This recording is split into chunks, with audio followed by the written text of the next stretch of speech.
At nahihiya ako sa mga taong nag-expect na ako yung kaharap sa kanila. I'm so sorry, guys. Naiiyak na ikwento ni Cristel Fulgar ang nangyari sa biglaang pagkansela sa kanya bilang host ng fan meet ng Korean idol na si Seo In-guk noong Sabado. Ipinaliwanag ni Cristel na biglaang sinabihan siya ng Korean technical director ng nasabing fan meet na hindi na siya ang magiging host sa kadahilanang hindi akma ang kanyang energy para sa event. Nakulangan raw sa energy na ipinakita ni Cristel ang technical director nang sila ay mag-ensayo. Saad ni Cristel ay ito ang unahan niyang karanasan sa loob ng 20 taon niya sa industriya.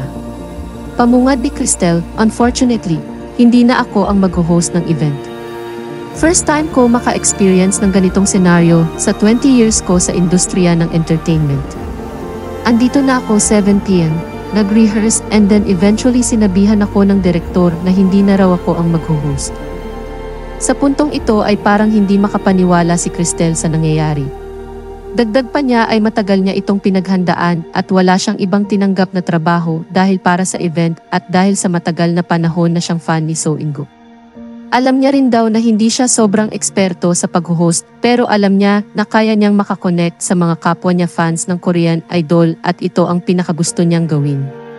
Pagpapatuloy ni Cristel, 11 years ako na fan ni Seo In-guk. Kaya kahit hindi ko forte ang hosting, tinanggap ko to dahil tinitingnan ako as representative ng mga fans ni Seo In-guk. So hindi lang ako basta magiging host sa stage, kundi magiging fan ako.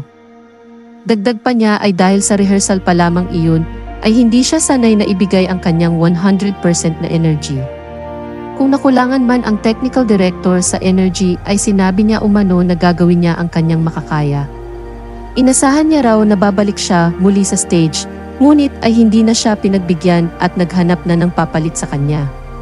Pagpapatuloy niya, nag-expect ako na ipapaakyat ulit ako sa stage para mapakita ko yung 100% energy na sinasabi ko pero hindi daw. Hindi man lang ako binigyan ng second chance. Nahihiya ako sa mga taong nag-expect na ako yung haharap sa kanila. I'm so sorry, guys. Humingi rin siya ng tawad sa kanyang mga tagahanga na alam niyang bumili ng tiket upang makita siya sa stage. Kung gaano siya kakilig sa magiging interaksyon nila ng kanilang idolo. Sa kabila nito, nagpapasalamat pa rin si Cristel na nakaharap niya ang idolo at makapagpa-picture. Samut-sari naman ang komento ng mga netizens sa nangyaring ito kay Cristel.